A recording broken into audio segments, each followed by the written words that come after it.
बिस्मिल्लाहिर्रहमानिर्रहीम। अस्सलाम वालेकुम नाज़रीन, आप देख रहे हैं गुजरात न्यूज़। खबर शामिल करने से पहले गुजारिश है हमारे चैनल को सब्सक्राइब कर लें, वीडियो को लाइक करें ताकि हर नई आने वाली खबर बर वक्त आप तक पहुंच सके। नाज़रीन, आपको अपडेट करने जा रहे हैं कौमी असम्बली के हल्का NA 62 कोटला रब अली खां से, जहां पर साबिक़ MNA चौधरी आबिद रज़ा कोटला की जानिब से गुज़श्ता रोज़ यौम तकबीर के मौका पर एक तकरीब का इनेकाद किया गया, जिसमें ऑपरेशन बुनियान मरसूस की शानदार कामयाबी पर पाक अफवाज को खराज तहसीन पेश किया गया, उनके साथ इजहार यकजहती किया गया। इस मौका पर साबिक़ MNA चौधरी आबिद रज़ा कोटला का कहना था कि अफवाज पाकिस्तान ने महदूद वसाइल के बावजूद जिस जुर्रत और बहादुरी से हिंदुस्तानी जारहियत का मुंह तोड़ जवाब दिया, वो काबिल सताइश है। पाक फ़ौज ने टेक्नोलॉजी समेत हर शोबे में हिंदुस्तानी फ़ौज को शिकस्त दी। मज़ीद उन्होंने कहा कि मेजर राजा अजीज़ भट्टी शहीद के बाद air chief marshal Zaheeruddin Babar हमारे इलाके का फ़ख्र हैं, जिन्होंने हिंदुस्तानी जारहियत के मुकाबले में सीसा पलाई दीवार बनकर पाकिस्तान को एक अजीम फ़तह से हमकिनार किया। इसी मौका पर उन्होंने अपने सियासी हरीफ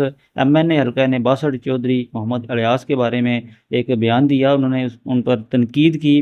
उनका कहना था कि हल्का NA 62 से तहरीक इंसाफ के उम्मीदवार को वोट देने वालों का वोट जब उनके उम्मीदवार ने बेचा तो क्या किसी ने उसका गिरबान पकड़ने की हिम्मत की?